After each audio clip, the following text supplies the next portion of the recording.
We would next turn to the part of the session to hear from the environmental groups. You see their logos on the screen. A lot of you were here last time, so you heard an introduction. And with limited time, we won't go through detailed introductions of the groups. You can obviously check them out online if you have questions. But these are groups who have been very involved in environmental legislation in past years and expect to be in the coming session. And so we would like to hear from each of these groups to discuss their leading priority. We're only giving people 1 minute. And our first presenter is Matt Geyer with Faith Action Environmental Justice Task Force. Well, thank you, Ted. The Environmental Justice Task Force is supporting a bill called Carbon Cashback. This bill will assess a fee on the companies that import fossil fuels into Hawaii and return that money to residents of Hawaii. Now, the impact of this legislation has been studied by UH, and it's been shown that not only will it hugely reduce emissions, but families in Hawaii will benefit from receiving that green stimulus check in the mail, which makes this the most equitable way of addressing climate change. We also support green fees on tourism, and we're doing work to inspire climate action through education and events. Thank you, Matt. Next is Charlie Ice with the Environmental Caucus of the Democratic Party of Hawaii. Well, hello, Ted. I'm humbled by this assemblage and by what we've heard so far. It's quite apparent that this raft of issues that you see here craves greater focus, and I think that our committee really needs to dive into that a little bit. The Energy and Climate Action subcommittee that I co-chair with Ted is one of 4 standing committees in the Environmental Caucus, and we're obviously going to have a very heavy session coming up this in January. One of the things that I'm noticing too is in all this conversation is a couple of companion issues that go along with the carbon pricing and biomass burning that have come up. One is upgrading the grid, the electricity grid, to accept decentralized sources. There seems to be some issues just in the technical construction of the grid. And the second is to resolve some supply chain issues that are stalling the deployment of renewables. So we're working with some other folks on trying to get a handle on where to go on those kinds of issues. But I want to expand our committee and engage as many of you folks in focusing a little bit more tightly on how we can actually push some of these issues through and take some good forward steps. So thank you so much, Ted, and all the rest of you. Thank you, Charlie. Our next presenter is Sherry Pollak of 350 Hawaii. Aloha, everyone. And I just want to thank everyone for taking time to join us in this really critical issue on climate today. And for 350 Hawaii, our top priority echoes what Dr. Chip Fletcher said, which is to accelerate the transition from fossil fuels to renewables, truly clean, non-climate harming renewable energy. And some of the initiatives that would do that would include replacing fossil fuel use in electric generation with PV and wind power, ground transportation with EVs, ample chargers, energy and water efficiency, low carbon building materials. All of these things need to be done, though, with a climate justice equity lens. That's really critical, but it can be accelerated and done with a justice equity lens at the same time. And bottom line is no degree of temperature rise is safe. And we know that a delay costs us more than investing now in clean renewable energy. And so we need to just really get serious about decarbonization with bold policies required by science. And I just really want to thank all the chairs, and I noticed there's a lot of legislators who've also joined in the call today. I want to thank you for your efforts that will help us move forward in the coming legislative session. 350Y also is very much in strong support of the Green Constitutional Amendment, protecting the right to secure a safe and healthy climate, as well as efforts in carbon sequestration initiatives, regenerative local agriculture, planting trees, bamboo, and divesting our pension fund fossil fuels. Thank you so much, everybody. Really want to thank you for your time and effort. Have a wonderful rest of the session. Thank you, Sherry.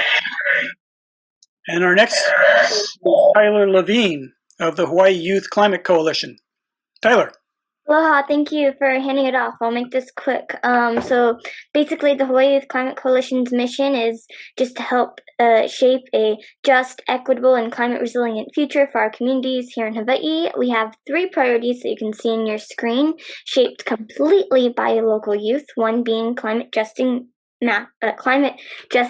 mapping, which is a major priority of ours. Thus, we are pushing for legislation that includes stakeholders from communities mostly impacted by the climate crisis when creating policy or making plans for projects that will address climate change.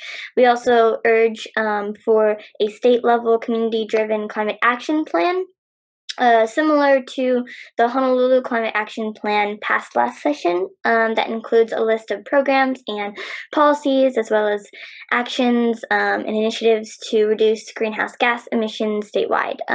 Our final priority is environmental and societal restoration with both regenerative agriculture and food security, which also includes carbon sequestration. One bill that aligns with our first priority that we supported last year was Senate Bill 1277, which relates to environmental justice mapping.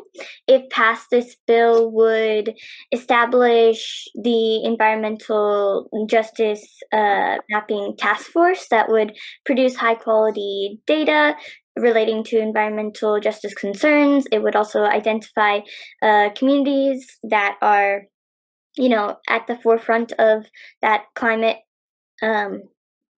crisis, and then devise a method to correct racist and unjust practices leading to historical and current environmental injustices. Thank you. Thank you, Tyler. Our next speaker is Susan Gorman Chang of Citizens Climate Lobby Hawaii. Susan. Yes, mahalo. We are a national organization, and we are trying to put a fee on carbon and return that fee as a dividend to people.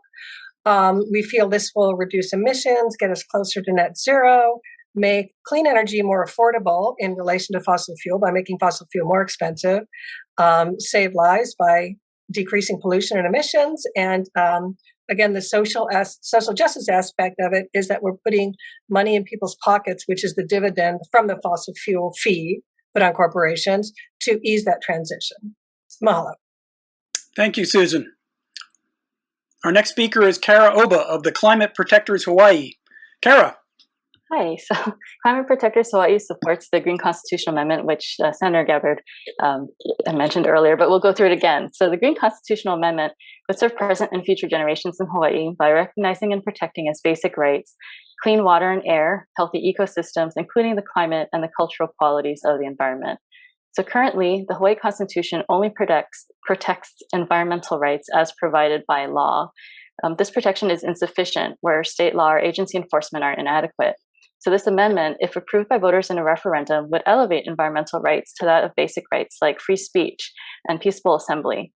So under this amendment, individuals could seek relief in court where state or county government infringes upon or fails to protect environmental rights. The Green Constitutional Amendments have been effective in Pennsylvania and Montana, where they have been used to stop water pollution from fracking and gold mining. They have helped state officials with environmental law enforcement, and neither state has experienced a flood of frivolous lawsuits. And as you mentioned, New York recently became the 3rd state to adopt the Green Amendment, and efforts are underway in several more. So it is time for Hawaii to join these states in providing protection in its Bill of Rights for basic environmental rights. Thank you, Kara. Next, we have David Mullenix of Our Revolution Hawaii. David. Anyway, thank you everyone for this opportunity and for this great event and for all these wonderful people who are involved. Our main focus is stepping off of passing our climate emergency resolution. I think that was a good foundation for what we need to go next. And so all of these ideas are really important. We think the Green Constitutional Amendment, that was just laid out in detail here previously, would be maybe the next best step for everyone to get involved in to pass that has the greatest impact. And then we also support updating the RPS that Nicole was talking about. Thank you all very much. Thank you, Dave. And next we have Bill Bugbee of Hawaii Electrical Vehicle Association. Bill. Yes, greetings and aloha. Hawaii EV, our association, is a statewide organization representing electric vehicle owner interests and the advancement of the electrification of transportation throughout the state. We're going to basically focus on three areas: zero emission vehicle standards, which will advance those objectives, incentives for EV purchases, and very important, the build out of our charging infrastructure here statewide and the incentives to enable that to happen. Thank you, Bill. Next, we have Joshua Cooper of the Climate Reality Project. Joshua. Aloha, how are you? It's great Good. to be with everyone. We're up at Leahi, actually working at the Peace Garden. Our top policy proposals and priorities is Climate Reality Project, of course, came out of Al Gore's Inconvenient Truth, but we're also looking at the global all the way down to here at Hawaii. So the first one is adopt a Hawaii Pacific Escaso Agreement on the right to information, effective participation in decision-making on environmental issues and public policy. That's also built on Orhus. We also agree with our other participants about Climate Justice Action Plan, beginning with formal education from DOE to University of Hawaii. And we also agree with the idea of the regenerative tourism launch with first steps of Hawaii visitor fee funding going towards education. Also really appreciate meeting with everyone and seeing how we come together, including Senator Gabbard on the Green Constitutional Amendment. That also mirrors what was adopted at the Human Rights Council in October. And then explore a People's Assembly at city and state level, and also locally determined contributions under the Paris Agreement to kind of build on what Chip was sharing so we could do more here to contribute to Hawaii and our Pacific Oceania neighbors. Mahalo. Mahalo. Thank you, Joshua. Next, we have Lisa Bishop of the Hawaii Reef and Ocean Coalition. Lisa. Thank you, Ted, and thank you to everybody who is here today, and Ted, specifically for you and your great compatriots who have put this forum together. It's so valuable to all of us. The Hawaii Reef and Ocean Coalition's priorities are, of course, the Green Constitutional Amendment, a ban on sale of reef harming sunscreens that are not generally recognized as safe and effective by the FDA, or alternatively, that contain octoprilene or avobenzone, that require the upgrade of cesspools within 1 year of the sale of property, and of course, to do everything we can to protect our herbivores. Mahalo. Thank you, Lisa. Next, we have Yoko Schneider of Wastewater Alternatives and Innovations. Yoko. Thank you. Hi, everybody. Our number one policy proposal is the mandate for cesspool conversion within 1 year of point of sale. This has many ties to climate change, for example, that coral reefs that are already stressed by the temperature increase are now further stressed by the wastewater, and they stand much more of a chance to survive if the wastewater and the nutrients from the wastewater does not go into the ocean. So this bill, SB 369, was already introduced last year, and it failed due to opposition, among others, from realtors. And the way that we want to get over this time is that we want to remove language that that requires an inspection, because there's a lack of inspectors in Hawaii, and you can actually do this without mandating an inspection. We have 88,000 existing cesspools across Hawaii, and they all have to be converted by 2050, and you have to start somewhere, just like Rep. Lowen said. And when money is available, for example, during a point of sale, this is a great time to start. Currently, we have low conversion rates, mostly due to low available funding. But during a home transfer, the seller and the buyer can make an agreement among each other and figure this out. And certain exceptions, of course, apply. For example, within family transfers, this would not have to happen. Thank you, Yoko. Appreciate that. Next is Duray Shin of Surfrider Foundation. Duray. Hi, Ted. Hi, everyone. Good to be here on this cold Saturday.